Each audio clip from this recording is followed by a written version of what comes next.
I'm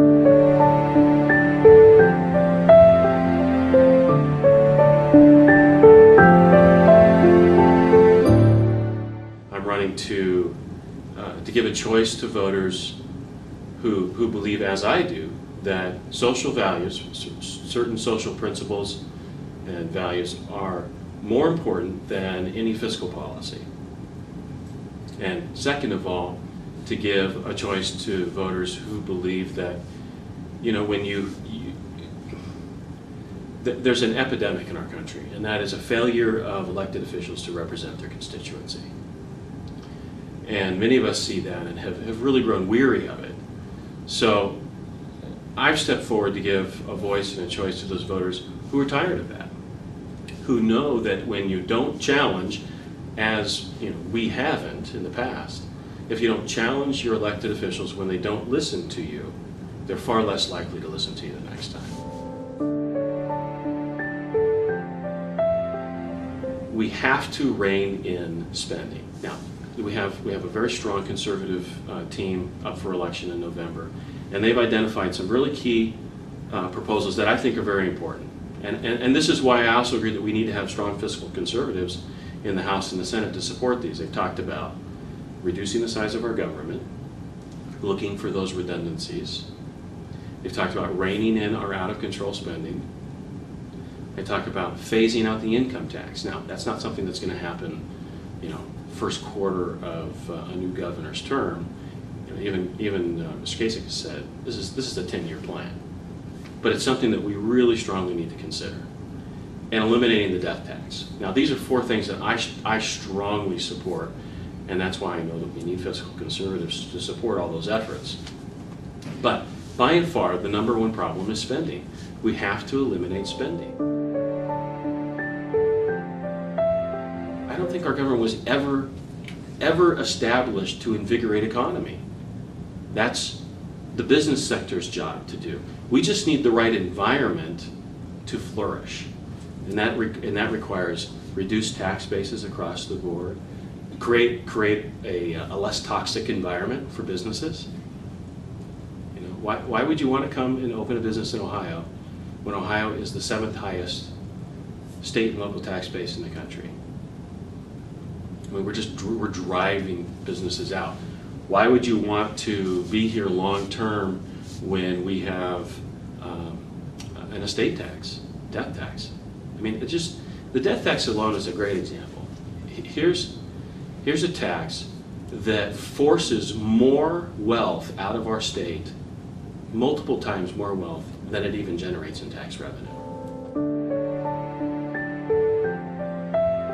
I think we have a lot of unique opportunities here. This is a district that has a very strong entrepreneurial spirit. I mean, look, this is home of Marathon Oil and Cooper Tire and Findlay Industries. It's a very strong entrepreneurial spirit here. We have a great workforce, and we have an incredibly strategic location. So we have a lot of advantage over other places in the state. What we need is what every other district needs, though. We need a lower tax base. We need opportunity. We need the kind of environment that's going to encourage not only new business to come back to this district, but we need to create the environment that's going to encourage existing business owners to reinvest in their businesses. I'm a free market guy.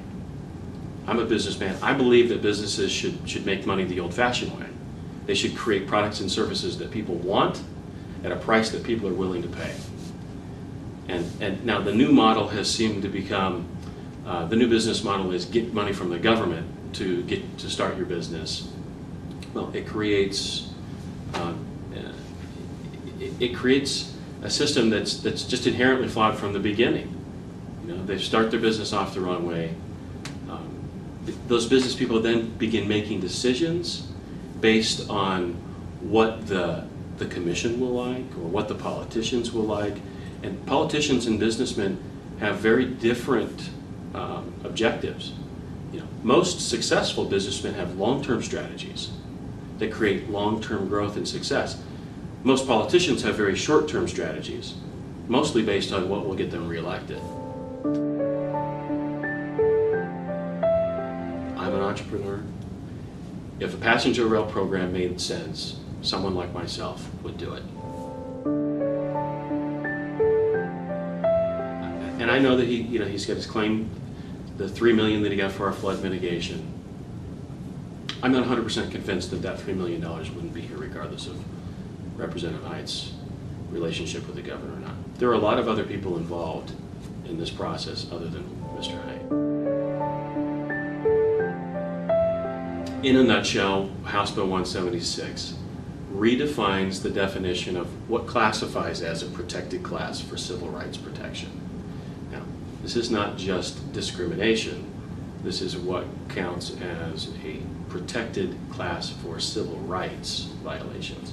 That anybody who opposes HB 176 isn't necessarily in favor of discrimination, but they are opposed to extending these, what has in the past been very specific criteria for civil rights protection, to any special interest group. So in this particular case, this bill expands that umbrella of protection to Ohioans who identify themselves by their sexual orientation or their gender identity. And I oppose this for a lot of reasons, and most people who support me feel the same way. First and foremost, as a Christian, I oppose when a government attempts to pass legislation that legitimizes immorality. But as a conservative, I oppose legislation that is attempting to deny one group of citizens their right to freedom of religious expression in order to give special rights to another group. I think that in our country, the fact that we are one nation under God is the most critical element of our success. And I think that just like in our personal lives, the farther we stray from our heritage, the greater the consequences. And I think we're living in those times right now. I think it's important for people to understand the mindset from which legislation like House Bill 176 comes from. I mean, these are the same people who create the legislation to keep our children from even being able to pray in school or keep the Ten Commandments out of our courtrooms and just basically deny Christian symbols throughout our society. One thing that I would like to see, and this is a program that I've looked at, and I'd like to look at it more. It's called a shared work program, and I think it could really benefit larger employers, large manufacturing employers. Shared work program requires modifying unemployment rules in the state. So right now, basically, to qualify for unemployment, you have to be completely unemployed, right? So you modify that.